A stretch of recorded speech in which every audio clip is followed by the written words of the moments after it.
Very kind of you. Thank you for the introduction.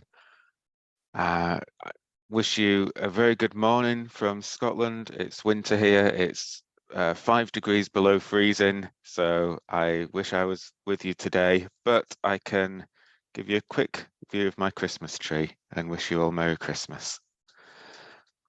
So let's make sure my slides are working.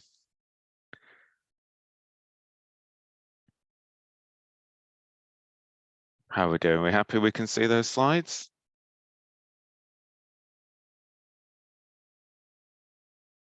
Yes, I can. Here's Amelia. I see you giving me a thumbs up. Is that okay?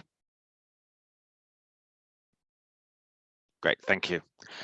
So I'd like to talk to you today about innovations in research training. So I'm talking a lot about the doctoral program and how we've tried to design it. And hopefully this ties in very well with the discussions we've had today about online learning, especially. I've listened to quite a few of the challenges mentioned. I joined you about 2 hours ago, and I'll catch up on the recordings for everything else later.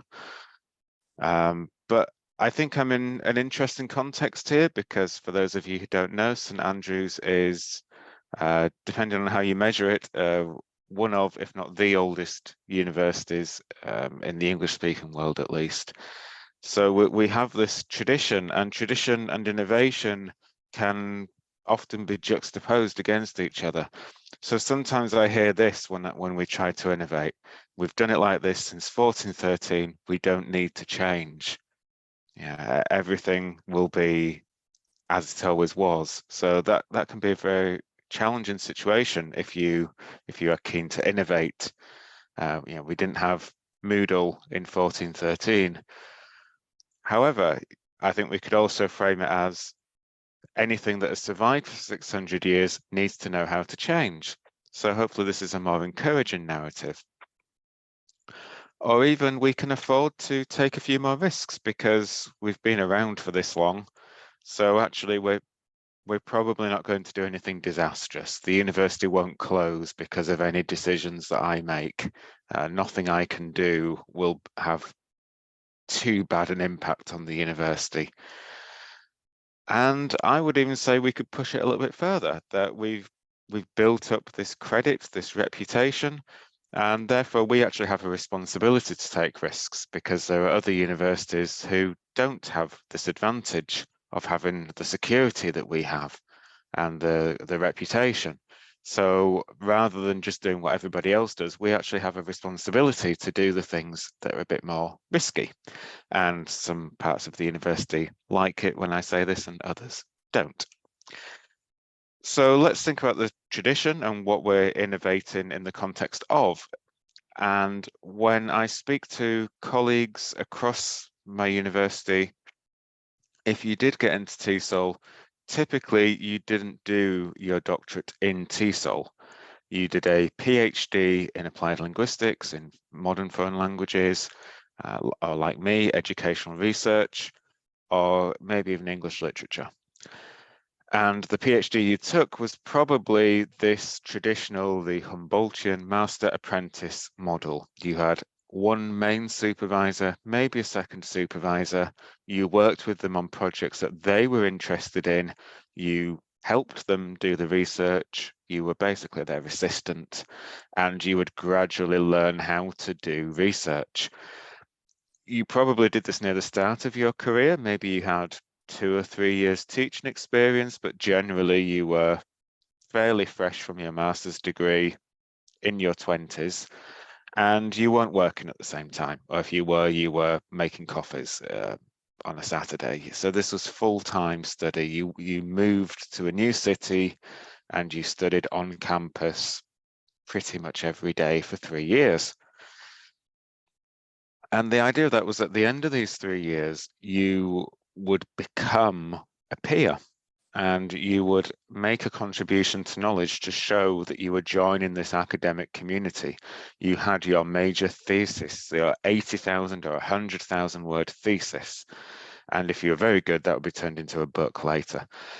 And you were funded by the university itself, or perhaps by your government, to take your place in this community. It was about growing the next generation of academics. And I think if we keep that in mind, we can see how what we've been doing in the last 20 years is a kind of innovation, because it's only in the last 20 years or so that you can actually now get a PhD in English language teaching or TESOL rather than all those other subjects. And we also have more doctoral qualifications. So you can have an EdD, Doctor of Education, in commonly educational leadership or educational policy. And what that did was it brought head teachers into the academy. So instead of doing this straight after your master's when you're 22 years old, you would join a doctoral program when you were 40 and you'd been running a school for 10 years. So that brought us in a whole different kind of student. We also had people joining us partway through an academic career. So maybe they already had some publications and they want to turn those into a doctoral thesis by publication. We see more types of qualification: Prof Doc, DProf, Prof D. These are all professional doctorate titles: Doctor of Educational Sciences, Doctor of Social Sciences. And so not only would you be doing these programs later in your career, mid-career, you would be working at the same time. So we weren't looking for one big thesis, we were looking at something that actually contributes to your practice rather than this vague notion of contributing to knowledge.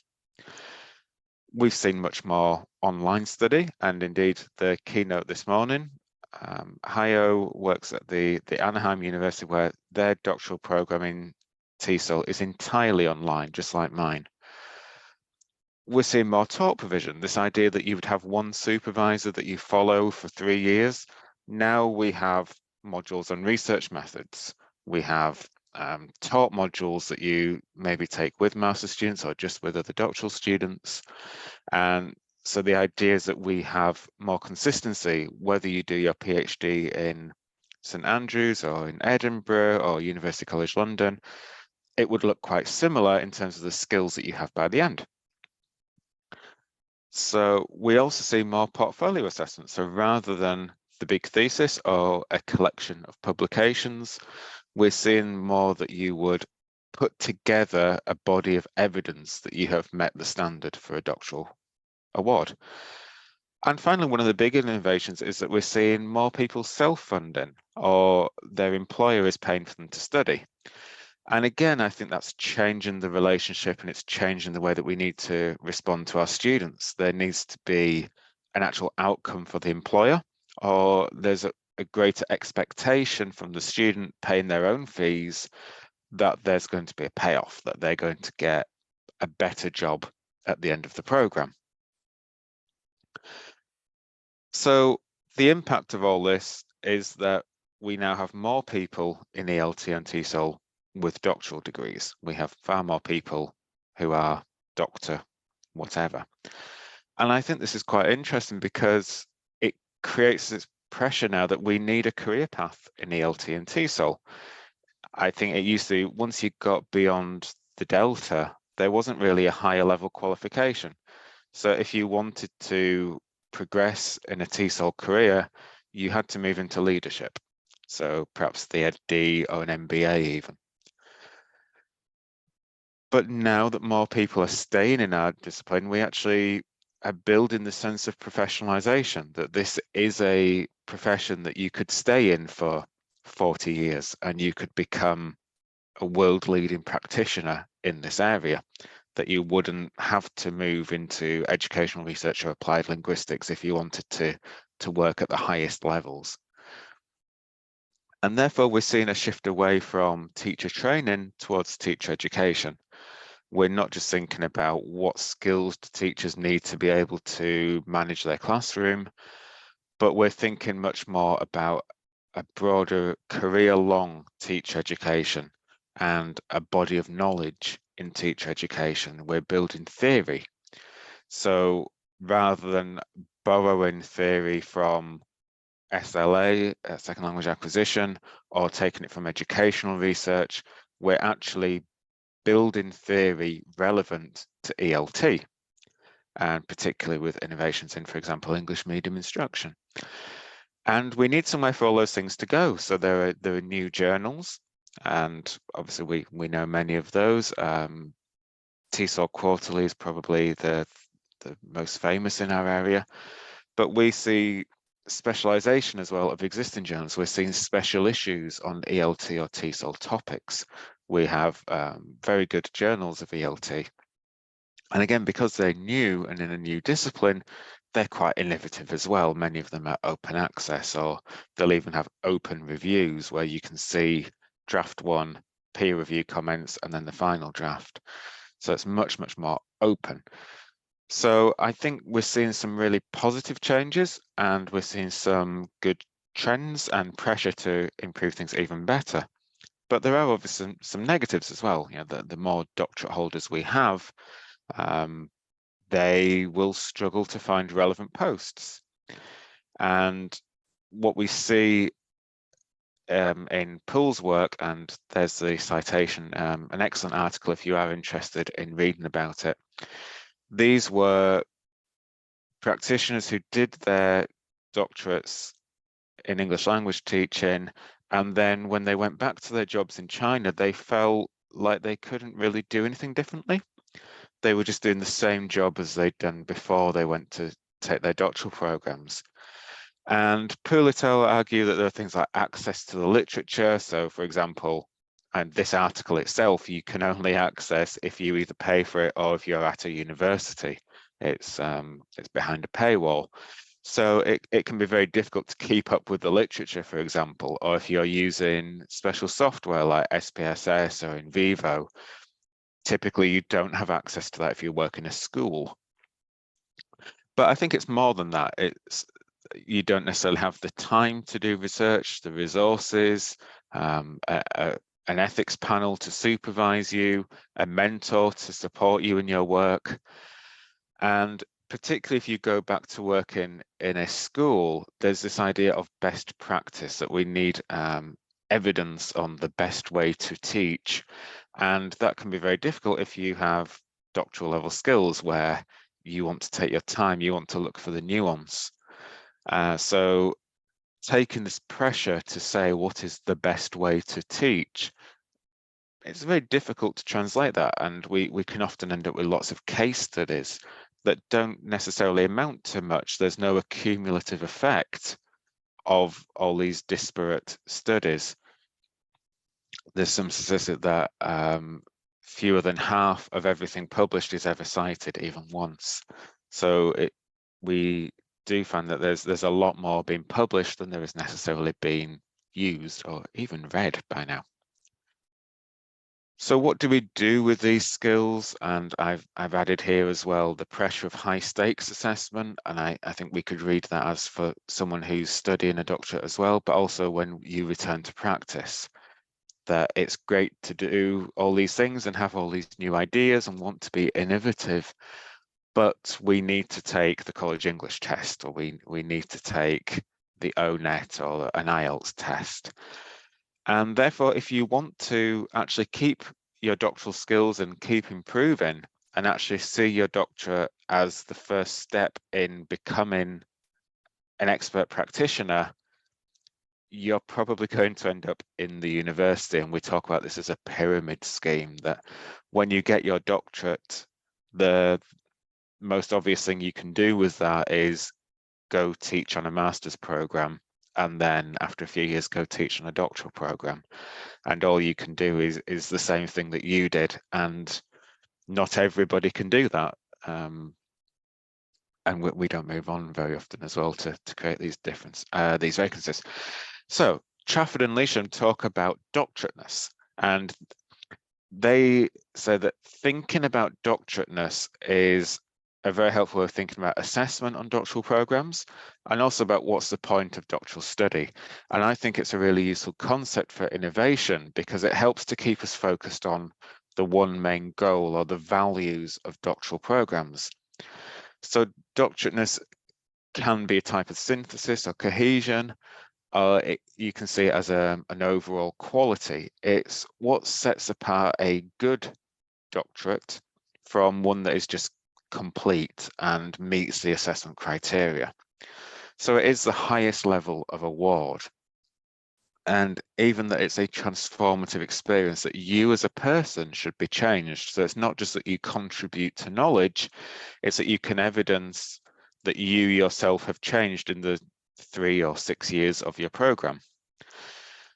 And if we apply that to a professional doctorate, Chaffin and Leach talk about doctorates in general, but if we look about this just in terms of a practice-based doctorate for the needs of a particular profession like ELT, then we need to think about what is it to be a doctoral practitioner?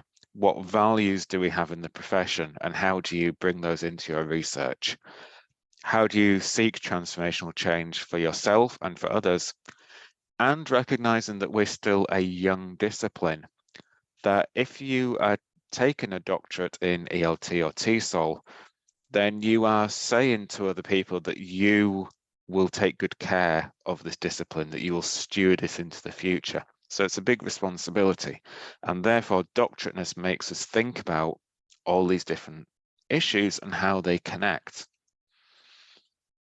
So thinking about this particularly now in a TESOL context, Alex Palanak writes about the Cinderella context of ELT, particularly in the UK, that often we don't produce research like the rest of the university does. We don't bring in research funding like other schools in the university, or if we do, it's very small. Most of our money is generated through student fees. So we bring in huge numbers of students, and that can lead to precarity. We also therefore lack time to research, because the most cost-efficient thing I can do is just teach more classes, because then we can recruit more students. Research does not typically generate the income or the prestige that in TESOL as it would in other areas. And therefore there are limited opportunities to advance. So not everyone can be a leader. So for example, do we want to have leadership modules on all our programs? Possibly not. Therefore, if we want to innovate, we need something that is flexible, but we need to recognize, as Palanak says, the lower status that our profession has in much of academia. We need to show that we are at least equal to the other departments, that somebody with a DSOC Sci TESOL, which just looks strange and new, is every bit as good as PhD applied linguistics. So let me show you how I'm trying to argue for this. Excellent recent book came out by my colleague Singwan Chong. 2 chapters in particular, and all the references at the end, I've already shared the slides. Sally Brown writes about a retrospective PhD by publications, and how there's a need not just to be original, but to work creatively, because she's not funded, because she's built this work up incrementally, and there wasn't necessarily a plan when she started, that she's had to find a narrative to her PhD by publication. And I was particularly taken by the second quotation, that what she did had to be equivalent to or better than traditional doctoral study approaches. So she was working at the weekends, she was doing writing retreats, it wasn't the full-time study, she was working full-time. And that really struck me, in that if we want to innovate, we are always pushing against tradition. So if I want to say that my program is good, I need to show a level of rigor above the traditional approach. We need to be better than what came before us, just to get equal treatment. And O'Keefe writes about this particularly in the context of working in academia, that often what we do is reduced to measurables. So how many publications did you get? How many Scopus publications did you get? How many citations did you get in the last 2 years? That those are the currency of academia. So if you want to advance, then you can do whatever you want and you have all this lovely freedom, but you still need to produce the outcomes that we expect you to produce. So this brings us on to publishing. that, and I think there are 2 points. One is that not everything published is good or will have impact. And the opposite of that is that not everything that is unpublishable is poor or has limited impact. So when we talk about a PhD by publication, we often don't question the publication bit. And I think this is where we need to be more innovative, because when we say that something has to be published to be good, we give, I think, too much power to publishers, that we're letting Sage or Routledge decide who gets a doctorate and what kind of knowledge is valued. And particularly when we're trying to decolonize our programs and we're trying to have a more globally inclusive curriculum, a lot of these big publishers are still based in the UK or the US. And therefore, that's bringing power back to those countries, which we just don't want. So I think this is a real challenge, and we see this even in assessment criteria.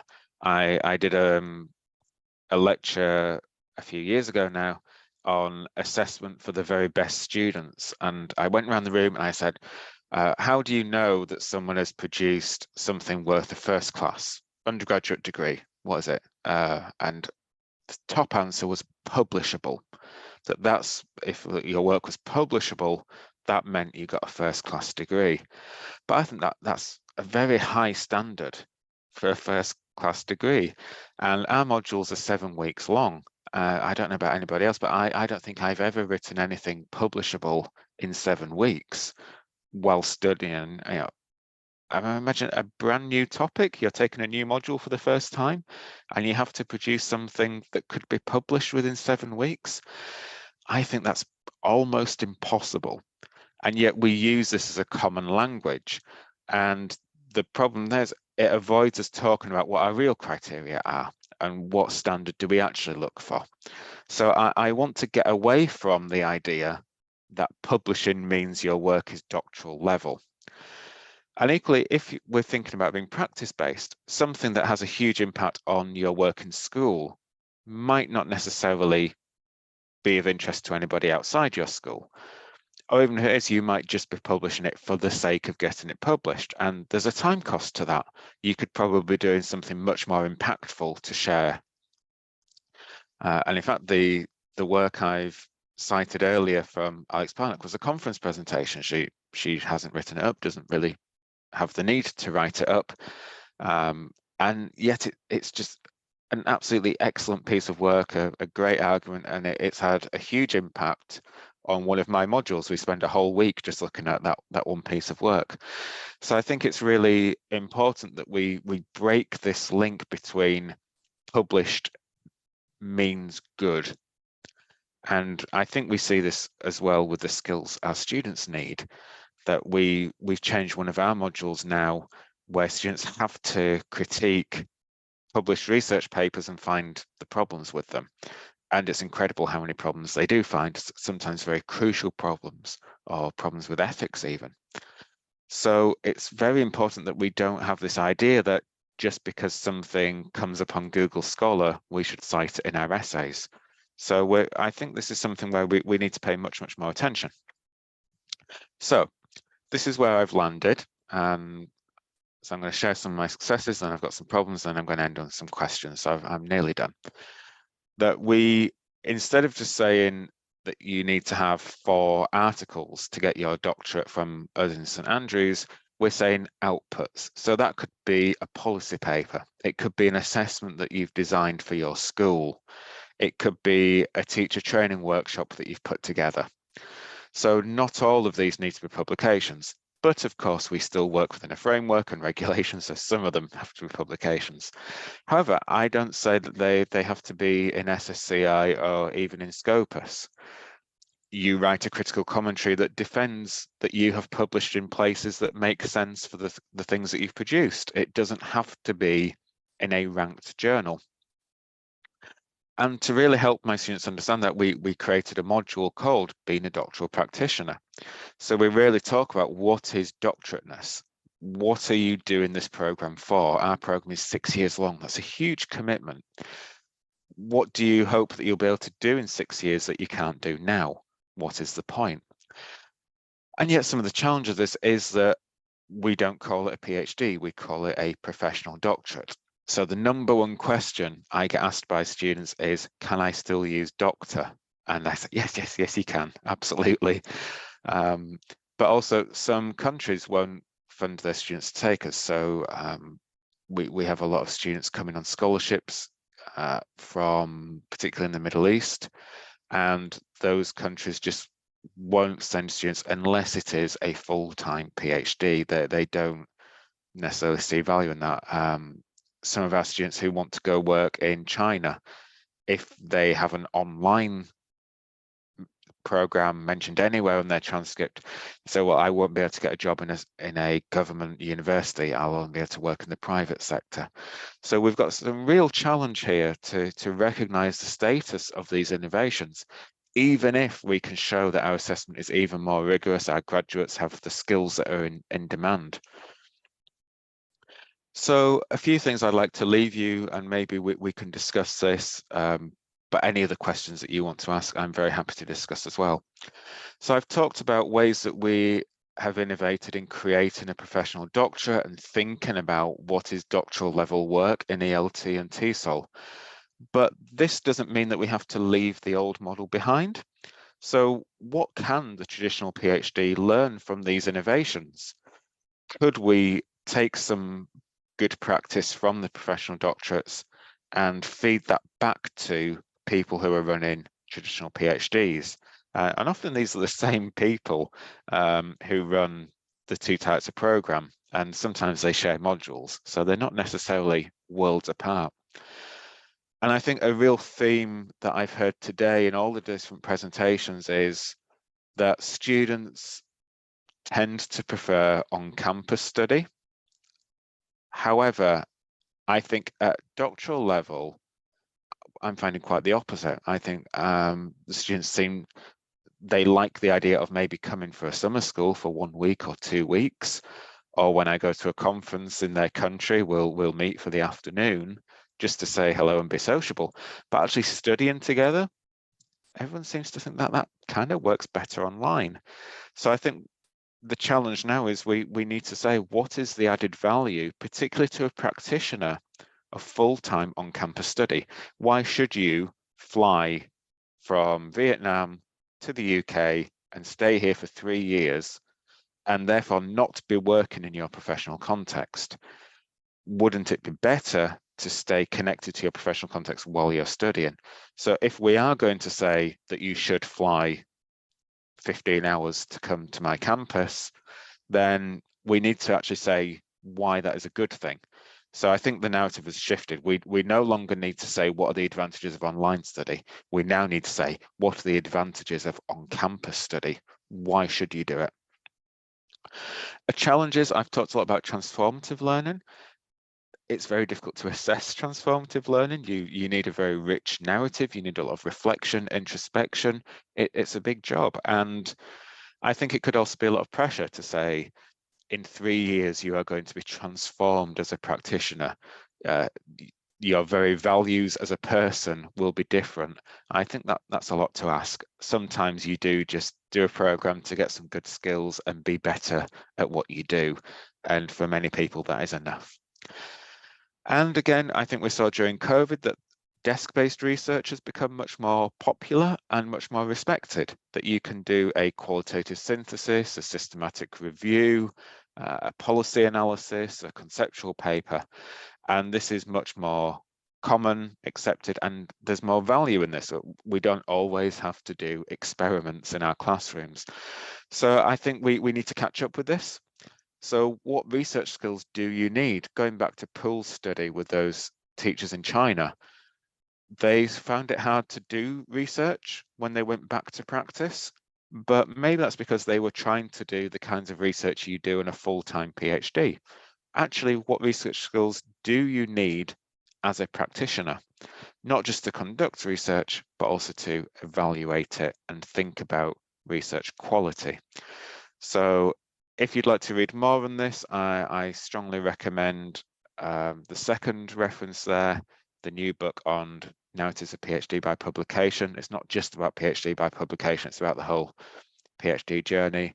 The pool article there, I strongly recommend as well, particularly if you're working in China. And I'm trying to get the phrase going of PhD by impact. So if you like that phrase as well, I've got an article coming out next year. So please do cite me on that. Thank you very much.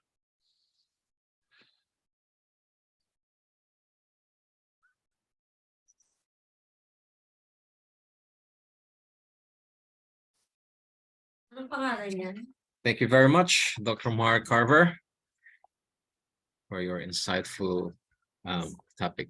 Any questions you would like to ask to the speaker, please?